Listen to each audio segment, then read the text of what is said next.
Spiky Bits. Alright guys, here it is, the big highly anticipated White Dwarf featuring the new Tau Empire models. It's also the giant 400th issue, which we kind of lost track of the actual issue numbers since last summer when they switched to this new retro format, and they just kind of go by the month and year now. But apparently it's the 400th issue. Hooray! Anyway, so obviously there's been a lot of spoilers and leaks for the Tau here for a while, so I'm sure everybody's pretty much seen the Riptide battlesuit by now. So as we kind of take a look at the contents for this one, we can see a lot of familiar articles in here. We've got new releases, of course, which always seem to end up taking up about a third of the magazine. Army of the Month, which is politely, to say it politely, is their way of squeezing in whatever whatever release isn't out. Like, say there's a big 40K release, they squeeze in a fantasy army. If there's a big fantasy release, they squeeze in a 40K army just to have some contents that's still relevant to Games Workshop. Then you got the battle report, big battle report for the Tau. They're playing against the Tyranids. Rise of the Battlesuits, just a little intro from Jess Goodwin designing them back in 2001, all up to now, where they're basically designed by a myriad of sculptors. There's also another issue of Citadel Hall of Fame, where they introduced another model into the Hall of Fame.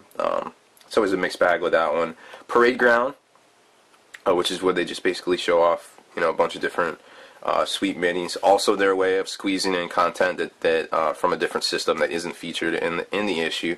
Kit Bash, which seems to keeps making a return here for about 3-4 months in a row now. Which is going to be increasingly difficult to do with the new restrictions on opening up kits for sellers here in the near future. Then just some features on terrain. Paint Splatters back again with some great tips on painting your models. And then you kind of get to the back where they squeeze in This Month In, which is the quick content they can kind of put in the back. So let's kind of get to it here. Let's see. First up, we have a quick look at what I thought was one of the cooler looking releases for this Tau new Tau release here. Commander Farsight. Unfortunately, he is fine cast and he is $50 retail, and only available from Games Workshop, but he looks pretty good, and I'm kind of impressed by him. He looks just as good as a Forge World model there.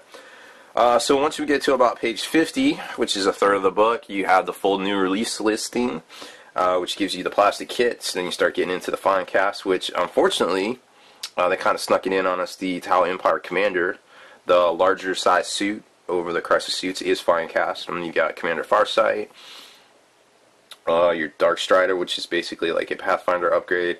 The Long Strike Commander, which is basically a tank commander, kind of like Kronos. He goes in the top of the top cupola of the Hammerhead, and I'm going to show you something here in the battle report that he can do. Then some more Hobbit stuff, limited edition T-shirts, some Black Library stuff, yada yada. So that's pretty much it for the new releases. Then we start getting into actual content. I think I was supposed to flip here. Oops. So yeah, here's the actual battle report.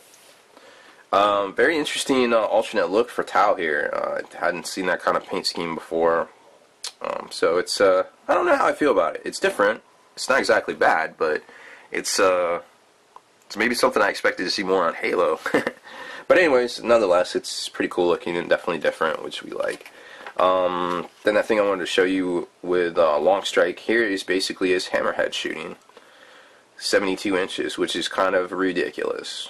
I don't know if it's how exactly the rail works. They don't really say how the mechanic works in here, but that's kind of impressive nonetheless. And then you've got a couple little tidbits you can get out of the battle report, was that broadsides can turn on Skyfire, which I thought was kind of neat. And then again, the post-battle review, which I definitely think is a cool feature of the battle reports, where they basically, some people interested parties in the battle report, VTOC being the author of the book, Jervis Johnson, I think, making his debut in post-battle review. It gets to kind of say some different things about the game and how it should have went and what they would have done differently. So it's kind of neat to see from their perspective, what they thought should have gone differently.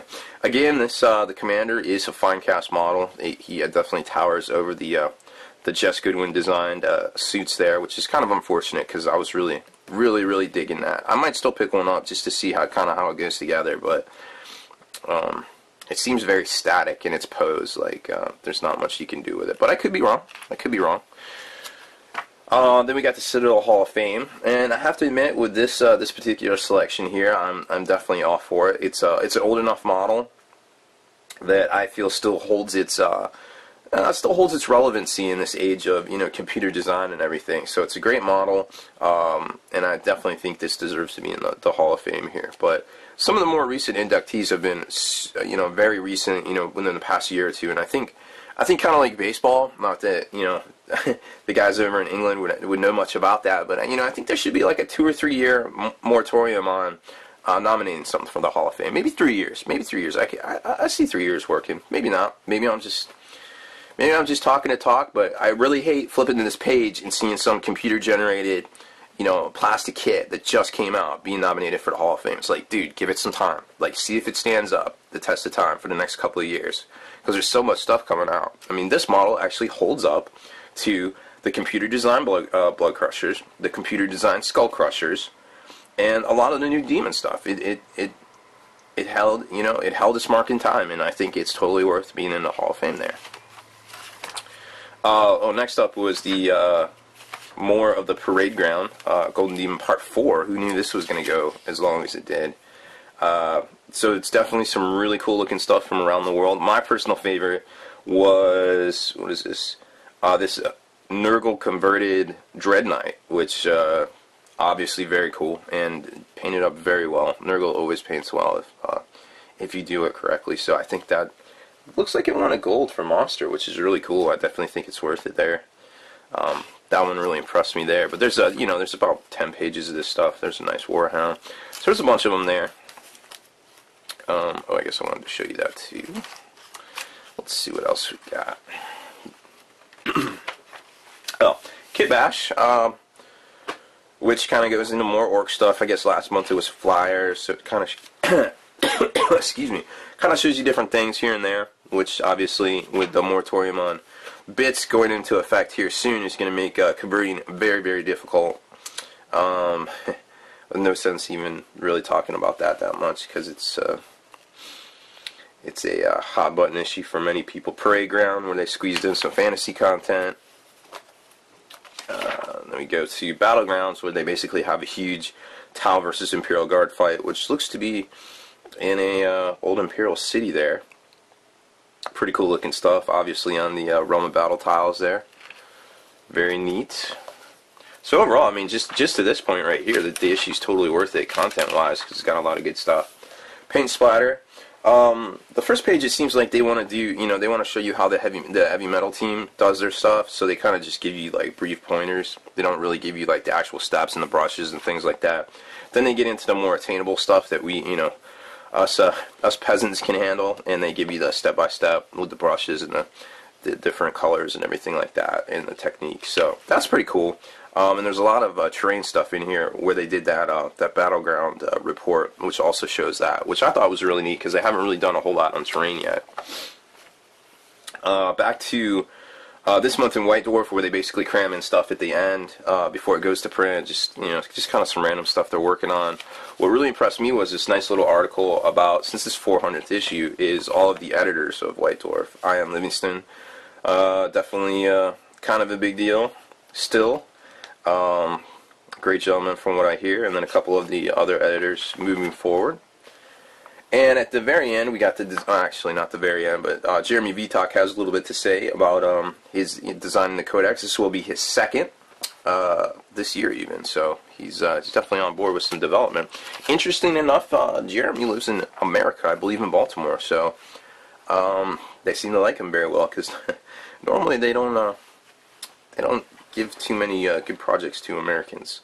Forge World, which is really nice. They always give out some cool previews, unlike Games Workshop themselves. So we got the Terslick Arc coming out for that new, I think it's Battle of Ophius, Imperial Armor 12, I believe.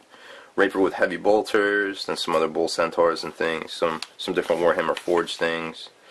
And that's pretty much it for the issue. And then I'm sure if you've seen the internet in the past like 2 days, the big partying shot where the speculative plastic Thunderhawk. I've taken a look at it. I've heard a lot from both sides, and I still can't tell either way. I think this may actually be the Forge-rolled resin one, just because this particular fueling drone or drogue, whichever they call it, seems to be a little bent there, and obviously that wouldn't happen with plastic.